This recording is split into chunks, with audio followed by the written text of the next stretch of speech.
What on earth happened to Ryan Garcia?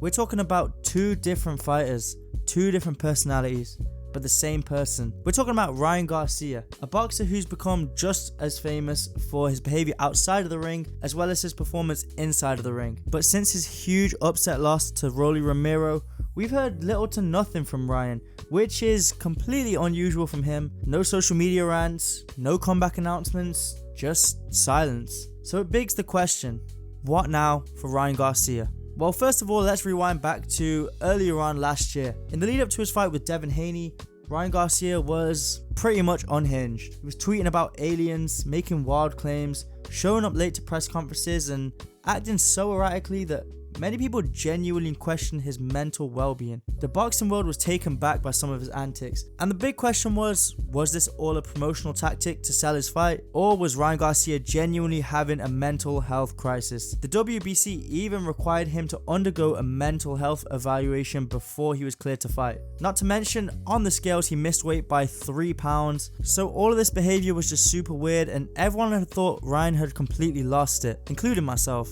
And then comes fight night.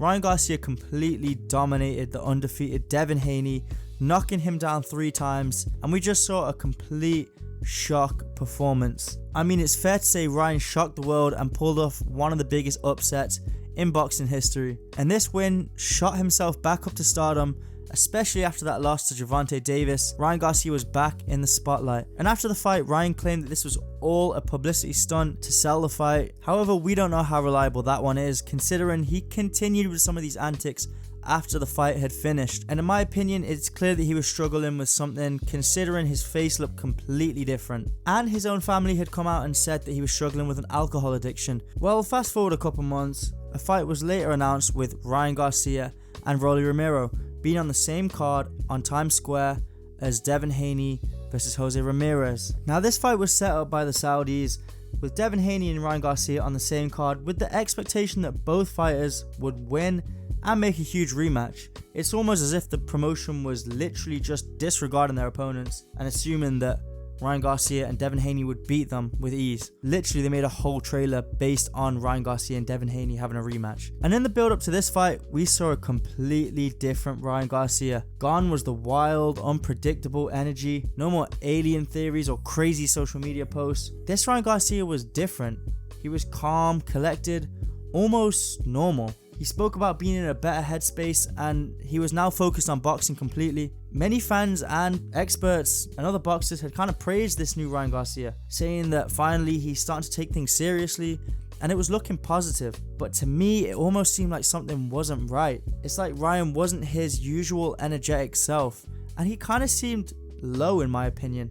And mine might have just been right, because when the fight came around, Ryan Garcia was completely dominated by Rolly Romero and getting dropped in the second round. It just seemed like a completely one-sided, unanimous decision win, and like Ryan never had any sense of urgency in that fight at all. It was just a very weird and kind of boring, unusual performance from Ryan Garcia. He never took it out of first gear.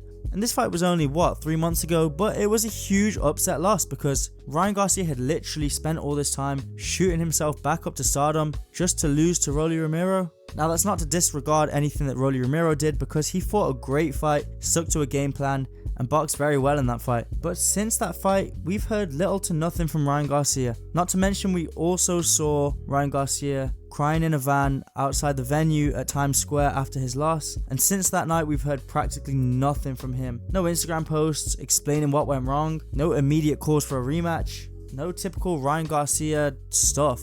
And for a fighter who's built his brand on having that fire and constant communication with his fans, the silence is kind of weird. So what's really going on with Ryan Garcia? Well, in my opinion, Ryan Garcia's biggest opponent is himself. And here's what we know about his career so far. It's just been extreme highs and extreme lows, both in and out of the ring. He's been pretty open about his struggles with mental health and depression, and has also taken multiple breaks from boxing to help his mental health, and he's never shied away from discussing that. But what we're seeing right now might be the most concerning pattern yet. The crazy energy before Haney, followed by a complete personality shift before Rolly Romero, followed by total silence after his loss. To me, this just doesn't seem like boxing anymore. It seems like a young person who's really struggling to find consistency in any aspect of his life and is probably going through it. So where does he go from here? Well, here's the reality. He's still only 27 years old and has time to rebuild himself, get back in the ring, and get back to being the usual Ryan Garcia that he once was. Maybe even pushing for a rematch. It's not like his skill, speed, and power have disappeared overnight. But the question is, can he get himself back into the right headspace to be able to dominate the division like he once did? And I mean, there's still huge fights out there for him. Regardless of what's happened, Ryan Garcia is and always will be a huge name. There's a couple options he has. I mean, if I was him, I'd be pushing for that Rolly rematch. But there's other big fighters like Teofimo Lopez that could still be an option. A Haney rematch could even still be on the table. But for now, I think Ryan Garcia needs to get himself right first. And I truly hope he does, because I really like Ryan Garcia. I think he's a great fighter. I think he's really exciting for the sport, but we just don't know what we're going to hear next from him. He has said on his Instagram that he's going to have an announcement upcoming, but whenever that is, we'll see. But what do you guys think is going to be next for Ryan Garcia, and what should he do next? Let us know in the comment section below. If you enjoyed this video and want to see more, make sure you hit that subscribe button and turn on post notifications so you don't miss an upload. Anyways, that'll be all. I'll catch you in the next one.